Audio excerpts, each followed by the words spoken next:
Ding, ding, ding, ding, ding. Welcome to Talking Pictures Trivia, the podcast in which a group of Welcome to Talking Pictures Trivia, the podcast in which a group of B-side. Welcome back to B-side. I'm Tom, and today we are going to discuss the world of Apu, Satyajit Ray's 1959 Bengali language film. The way I'm going to talk about it today is in terms of the Hegelian term Bildung, which means something like self-creation. And I'm going to go into that a little bit and how that affects my reading of the movie, as well as looking at Kierkegaard's book, Søren Kierkegaard, the Danish philosopher's book, Either or, Enten eller, and see if there's some things we can find in there. And I don't have right now an organized thesis to start this B-side up with, so I'm going to just talk it through and see what I can find, see what I can kind of talk out, and hopefully you'll find it interesting. So for most of this trilogy, what we have is what's called a Bildungsroman. Bildungs means kind of making or self-making, and Roman in German means novel. And what you see with a Bildungsroman is usually a person coming of age. They become an adult. That's kind of the thing. The model for this, and even Rai said this in interviews about the world of Apu, the model of this is Pip from Great Expectations by Charles Dickens. And that's a story about a boy who becomes a young man and finds his way in the world. And even the title of the book indicates the potential for self-creation, right? He has great expectations. He can become, a great person or something like that. Or he can become not even a great person. I think that's the wrong way to put it. He can become part of society in a substantial way. And I think that idea of being part of society in a substantial way is what's really lying at the heart of this film, even more so than in other Bildungsroman that I've read or seen. And a subgenre of Bildungsroman is the Künstler Roman, which Roman again in German, novel. Künstler means artist. And a Künstler Roman is exactly what it sounds like. It's the story of an artist coming into his or her own. The most famous example of this is James Joyce's 1912 or 1916 novel, The Portrait of an Artist as a Young Man. And in that book, Stephen Dedalus, grows up. We see him as a child, and he grows up to become a writer. And so it's the development of him specifically with the orientation towards being a writer. And that's what Künstler Roman does. They become an artist. And interesting enough, the late 90s Alfonso Cuarón interpretation of Great Expectations, the film starring Ethan Hawke and Gwyneth Paltrow, among others, also sort of acts as a Künstler Roman, because the Pip in that movie is an artist. And that is why he gets funding. He gets, from his mysterious benefactor, and goes to New York and is able to become a young man. Now, granted, it's really more about Ethan Hawke's Pip growing up and falling in love and doing New York things and realizing his faults and that he still has to respect his family back in Florida, all that type of thing. So it's hard to call that more focused on the development of him as artist. However, it's interesting to point out that Cuarón's adaptation, really beautiful adaptation, is borrowing, I think, from the Künstler Roman tradition, even though he's really making this kind of Bildungsroman.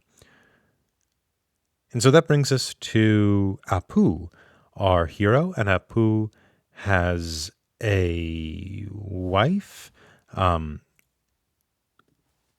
And Apu's wife is Aparna, played by Sharmila Tagore. And Apu, of course, is played by the great Bengali Indian actor Sumatra Chatterjee, who died, I think, November 15th, 2020, of complications related to COVID, which is why we watched this movie for this week. And Apu, as we know, he's a young man. When he is single before he marries Aparna, is aspiring to be a writer. He wants to be a novelist. And in fact, he's written a great deal of a novel, if not the entirety of a novel. And he has to go, or he doesn't have to go, but he goes with his friend Pulu to a wedding. And it turns out the groom is insane. He's suffering from a mental condition. And so Apu, because of the kind of traditions of these arranged marriages, has to step in and accept her as a bride. And as it turns out, she is a lovely woman, and they have a great romance until she dies in childbirth, at which point Apu abandons everything, including his novel, and kind of wanders about for about 5 years, while his child, Kajal, he kind of grows up with his grandparents, really not being raised in one direction or another. And so Pulu, Apu's former classmate and friend who introduced him to his wife, has to go out into the kind of the wilds wherever Apu is and find him and bring him back to his son. And of course, the movie ends with Apu and Kajal going off together. And what I read this movie as doing, and I think this is where the kind of the Kierkegaardian and the Hegelian readings come together, is that I see this movie really about abandoning the life of an artist in order to self-create, to create who you want to be in the world with respect to the society in which you are. Okay? And so that's, I guess that's as succinct a thing I can say to give you my reading. My succinct reading of this movie is that Apu selects the kind of the civic life in the end, and actually even when he gets married, he selects the sort of civic life or the life of society in order to self-create, and that kind of process of self-creating is more fully realized, more fully self-created through the tragedy and the coming to terms with the tragedy the coming to terms with the tragedy that we see at the end of the picture. Okay, so let's get into a little of that jargon there and how to unpack that. And I think what we should probably start with is Kierkegaard's either or. Either or, in Danish it's enten eller, which I don't know Danish, but so I'm just reading the words on the screen. But this was a book from the early 1840s, and Kierkegaard is regarded, more or less rightly, as the father of existentialism. So asking this question, sort of, why are we here? And what is the experience of living? Things like that. And his books tend to be pretty artistic for a philosopher, right? You could think of, if anybody out there in B-side world has ever read Immanuel Kant, his texts are maybe less artistic. They're fairly dense. I know a lot of people who read German actually like his German very much, but they're thick. Kant's critiques are fairly thick. Then you get into the 19th century, and you get people like Kierkegaard and later Nietzsche, who really are estheticians in the way they approach philosophy. And Antonella, either or, is no exception. And so how Ella is framed, the kind of the frame, there's a frame narrative in this philosophy book, is that it was published under the name Victor Eremita, which just is Latin for victorious hermit. And it is the idea is that Victor has a desk. He got a desk, and in it he finds these two texts, which are roughly labeled A and B. And A is given an author's name, a judge, I believe, and B is anonymous. Now, of course, it's all written by Kierkegaard, but this is the aesthetic performance in which he grounds his philosophy. And so, what are A and B? How are they different? The first volume, either, is what's called the aesthetic volume or phrase. And it's these papers that Victor found written by A, the aesthete. And the aesthete is somebody who is an artist, is interested in art, is living only for his art, or I suppose her art, and is on sort of the borders of society. This person is not participating in society fully as he or she is committed to the production of art. They're trying to make their art. And, eventually Kierkegaard hypothesizes will find himself in despair because the aesthetic approach to life is very limited. It's like being in a basement, right? The aesthetic life, this is a metaphor Kierkegaard uses. I believe it's a metaphor he uses, but he's in the basement, and this person is in the basement, and the aesthetic person is down there, and moving up into the social world, into kind of the center of society and participating in society is like moving out of the basement onto the first floor, right? And so it is really either the first section of this book it's written in a very Afroistic, artistic way, but the point it's getting across is that the aesthetic life is a life limited. You can be on the margins, you can kind of produce art, but it almost feels like a young man's game, where eventually, you sort of, unless you can find a way to incorporate the aesthetic back into the civic world, and I don't know that by Kierkegaard's definition of the aesthetic phase of existence that's even possible. But unless you can do that, what today we might call monetizing, then you are going to reach this place of despair, which is, something he explores later in this book, Sickness Unto Death. But, it's basically a state in which, you all kind of paths open up to you, but you don't know how to go forward, right? You're sort of unable to move towards the self-actualization, even as you recognize that you are lacking in the participation in self-realization. So that's the either, right? And then of course you have or, and or is the model of the what we call the ethical, or not what we, but what Kierkegaard calls the ethical. And this is B. And here B is B writes in letters. There's two of them. It's more restrained. There's no, I don't believe, any aphorisms. And it's a kind of more argumentative essay.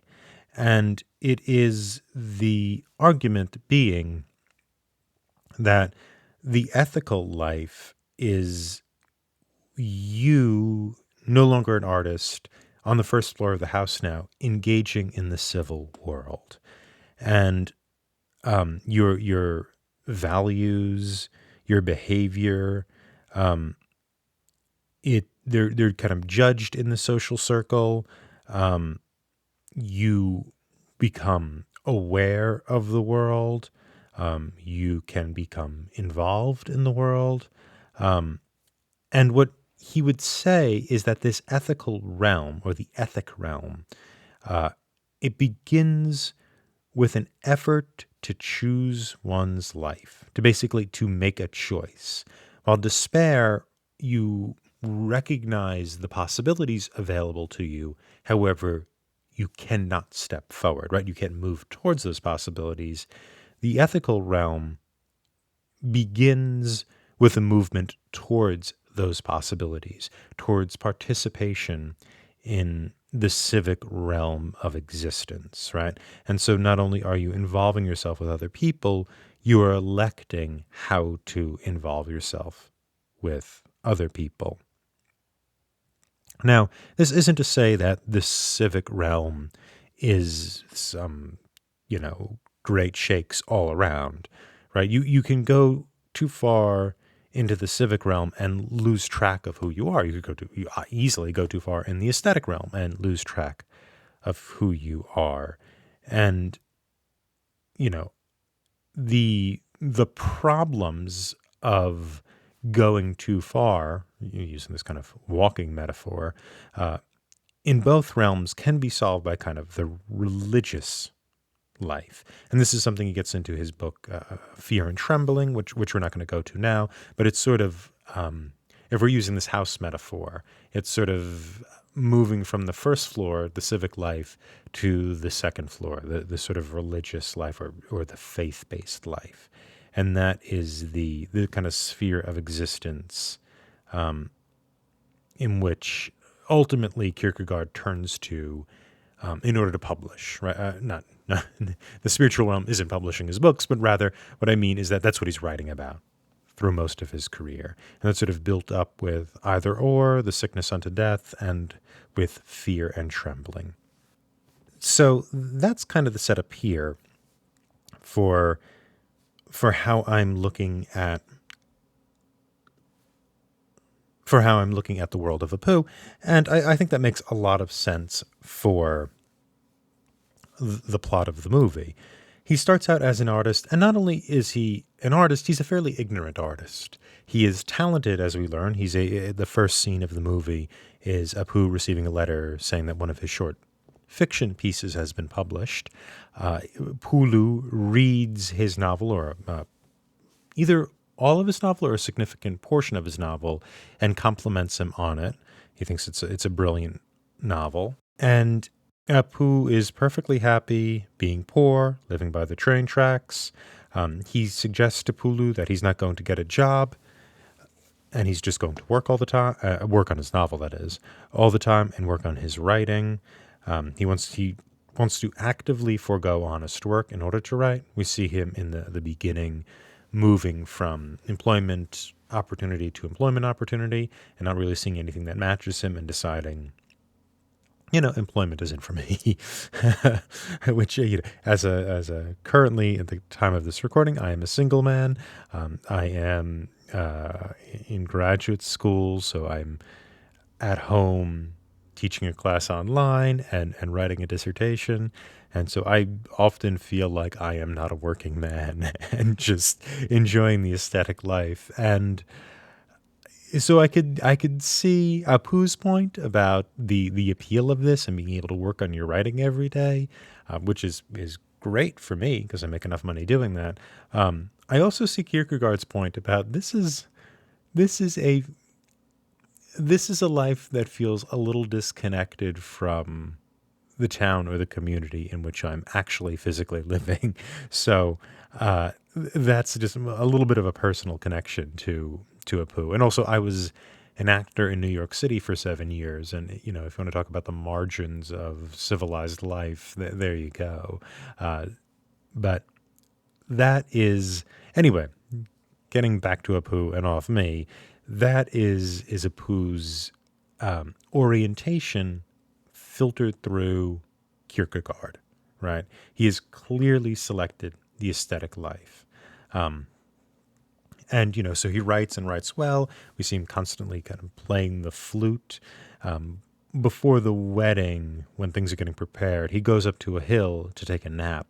And it is this really gorgeous scene, but there's also this kind of bit of self-awareness of that Apu has. He lies out on the mountain, almost as if he can imagine somebody stumbling upon him. So he's spread out in the most romantic way. He is an aesthete in that sense, right? And when he marries Aparna, he sees it as this kind of heroic thing he can do. Also, this is kind of framed in an aesthetic way, right? It's this image of himself doing something. It's almost lived art at this point. However, what ends up happening is after he gets married and realizes how wonderful she is and how wonderful they are together, he goes to Pulu and says, "Okay, I'll get a job," and he gets a clerking job, and writing and taking notes, and he kind of stops working on his novel. And there's a point where they're in a coach and they're going home together, and Aparna says to Apu, you haven't been working on your novel for a while. Is that my fault? And he says, no, it's to your credit. And that to me is an admittance that he is moving more towards the ethical life, what Kierkegaard calls the ethical life. Now, Apu also says he's going to continue working on his novel, which he doesn't end up doing, but still what we see here is somebody who is embracing the responsibilities of marriage above the life of the artist. Like once he realizes his love for this woman, he starts to do that. Now, I would argue that this is in some ways still not exactly or not fully an embracing of the ethical. And I think what that is Apu is deeply, romantically, head over heels in love with Aparna. And she for him as well, even though Aparna lets on that she's maybe a little more conscientious than Apu, that she's probably a little more, I don't want to say world weary, because that's wrong, but she's a little more practical, certainly, than Apu. And so, we get the sense that even that her love for him is maybe a little more tempered by this understanding that we are people in a social situation, not people on our own. And Apu is sort of, in order to be a better husband, almost by default, entering into the social world, the ethical life, more so than he was before. But I wouldn't say fully, because he still has this kind of very romanticized conception of her. And then she dies. She dies in childbirth, and he gets the note. We see him wandering through the woods with his novel. He comes to the top of a hill, and he just lets the pages of his novel go. He throws it away. And then later we move 5 years forward. Okay?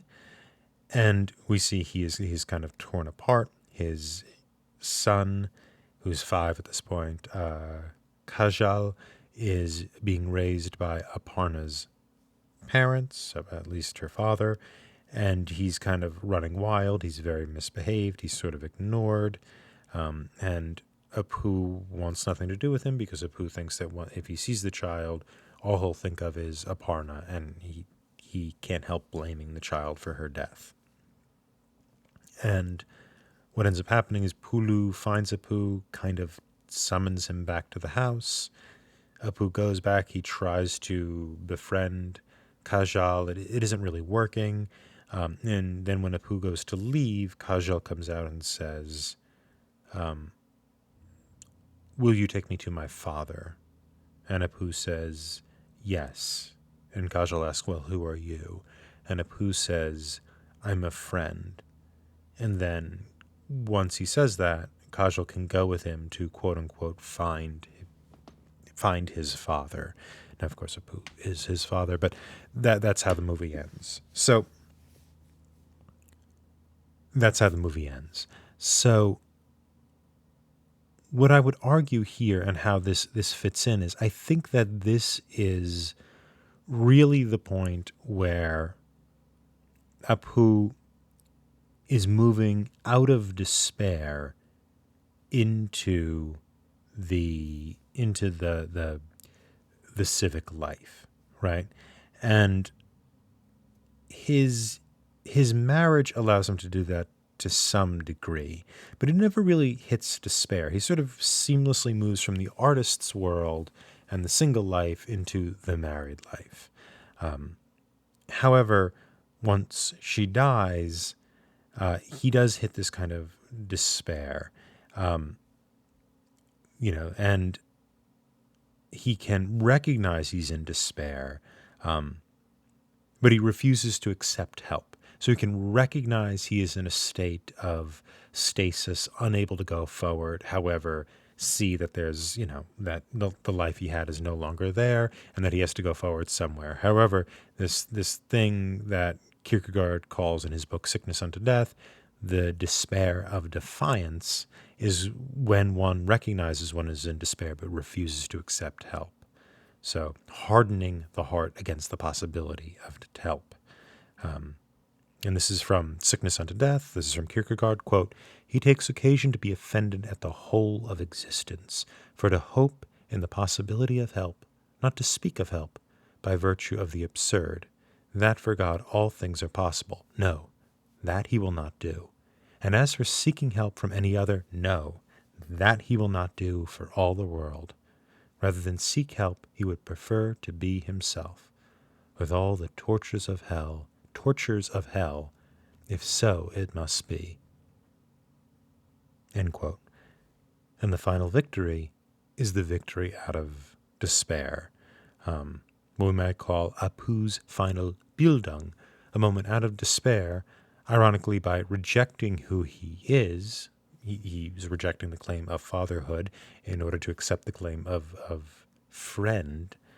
And then he's able to walk into the light, to accept love, to offer love.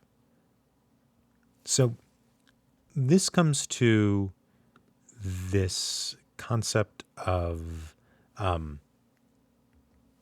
Bildung, right, from Bildungsroman.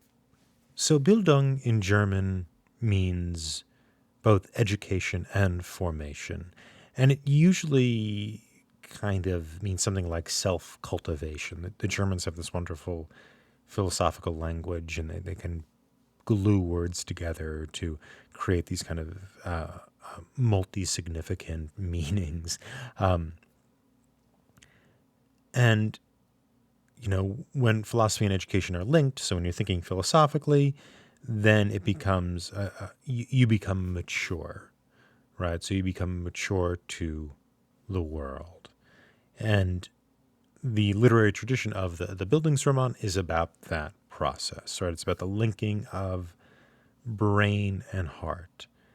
It's about finding identity. It's about finding identity within a broader society. That is Bildung, and it has a bunch of different meanings. Sometimes in philosophy, Wilhelm von Humboldt sees it in a kind of an educational context. Other philosophers see it in other ways, but probably the most famous philosopher to look at the concept of Bildung is Hegel, just because Hegel was an immensely famous philosopher. And interesting fact, we talked about Schopenhauer. We either talked about Schopenhauer already or will. I'll be honest with you, I don't remember right off the top of my head the order these are coming out. And Schopenhauer used to schedule his lectures at the same time as Hegel in order to purposefully compete with Hegel and take Hegel's students away. And of course, what ended up happening was Hegel took all of Schopenhauer's students away, so it didn't work out too well. But this is a very I wouldn't call it an anti-Schopenhauerian philosophy. Schopenhauer hated it. How about that? Certainly he hated it. And where we see the Bildung is in Hegel's most famous book, I think it's his most famous book, The Phenomenology of Spirit. And this was published in the early 19th century, I think 1814. I'll check that date for you, but sometime around there. And for Hegel, existence, negation, so the the lack of existence, and productive work determine the Bildung, determine for the building of the consciousness as conscious being. So that's usually how it's articulated, and that some people think, especially looking at chapter 6 of the phenomenology, that the that a better kind of discussion of the Bildung is that if you want the Bildung, the construction, the self-cultivation of the self, that it involves the alienation and tearing apart of the self that is necessary for the Bildung. It's not about making something or constructing something. It's actually about destroying the self and re-cultivating that self. And so it's a very kind of complex concept in that sense. And so for certain writers, Bildung is involving your local people, maybe your family, the political world and the various aspects that go into that, and the historical world if it comes to kind of revolutionary behavior.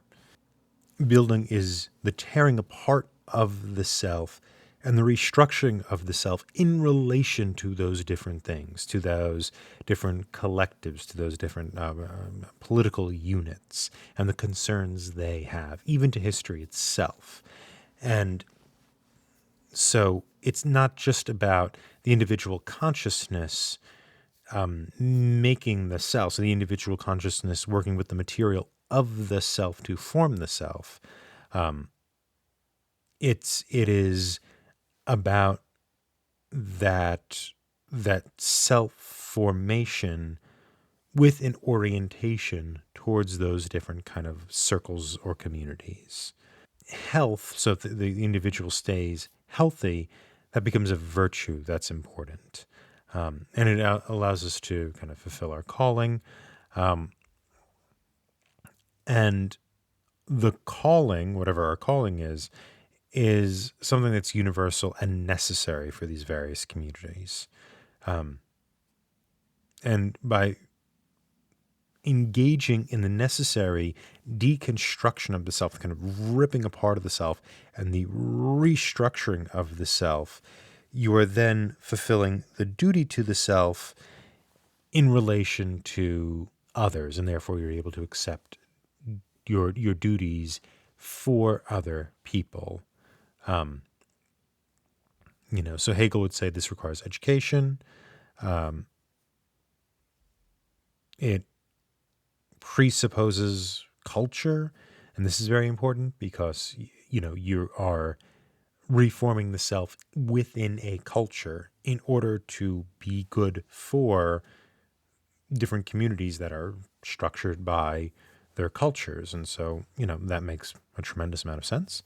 I think that it's not just about self-creation, but an education with regard to the knowledge that a language and a culture provides. And when the consciousness is being torn apart, that's when Bildung is always open to freedom. So the kind of reconstituting of the consciousness ends up being the means towards freedom, because Bildung, after all, is a process. It's a process of getting free, and I think we can think of freedom maybe not as a state of being, but a process of getting to somewhere, right? And so it isn't just learning about stuff, but it is about the kind of the constant process of cultivation and recognizing that you need to split from the collective in order to cultivate, but you're still doing this, you're still self-cultivating in order to orient yourself towards the needs of your family, your community, all those things. Right? So in this realm, in the kind of the realm of Bildung, your consciousness is going to encounter conflict, contradiction, division in relation to sort of objects in the world, even to its own consciousness and the idea of consciousness. So consciousness becomes alienated to itself. That's what Hegel would say. So in this idea, in the conflict, the kind of tearing apart, consciousness looks towards these kind of contradictions and what have you, and it becomes alien to itself and alienates itself. Now, what does this mean? What does it mean for consciousness to alienate itself? So for Hegel, alienation is part of the process of self-creativity and self-discovery. Consciousness cannot understand itself. It doesn't know what it is. In order to understand itself, for your consciousness to know itself, right? For you to know what it is to be consciousness, you have to overcome the process of self-alienation. That is the process of being aware of consciousness as something you don't understand, right? You end up becoming alienated from your own consciousness via the question of what knowledge can I have to understand the nature of my own consciousness. And so once you do that, according to Hegel, you enter into something called absolute knowing, or at least you play a role in absolute knowing. I don't know if you enter into it, which is a sort of somewhat mystical, something I don't quite understand way of knowing about the world. And you won't understand your own consciousness completely. It's a process still. It's this kind of developing process. You're trying to develop a kind of independent consciousness, even though your consciousness itself is dependent upon, the world and all these things in here. And, so the consciousness that is dependent upon the material world, that becomes kind of a problem here. And so the way I'm putting this Bildung, this self-creation, is that Apu, in this last scene, is beginning his Bildung. His movement out of despair, his kind of Kierkegaardian movement out of despair, is the beginning of the kind of self-making. Now, it seems as if his kind of wanderings in Bengal for 5 years might be part of this. It might be a point in which he is kind of brought out of his position of despair. I'm not really sure, but it seems in the end he is able to stand apart from himself in order to see his duty towards his son and consequently the community. He's putting a burden on his father-in-law or former father-in-law by not embracing his duty as a father. And so it seems in the end that by saying, I am not father, I am friend, this is a moment of alienation, a moment when consciousness, or who he is, his consciousness itself, steps outside of itself in order to observe the situation independent of it, right? This kind of self-alienating process. And from there and after there, what we're seeing at the end is not the end of a Bildungsroman, but really the beginning of a Bildung, the beginning of a self-cultivation and self-creation undertaken in order to orient himself towards the needs of the community. And that is my reading of this picture. Thank you very much. This has been B-Side.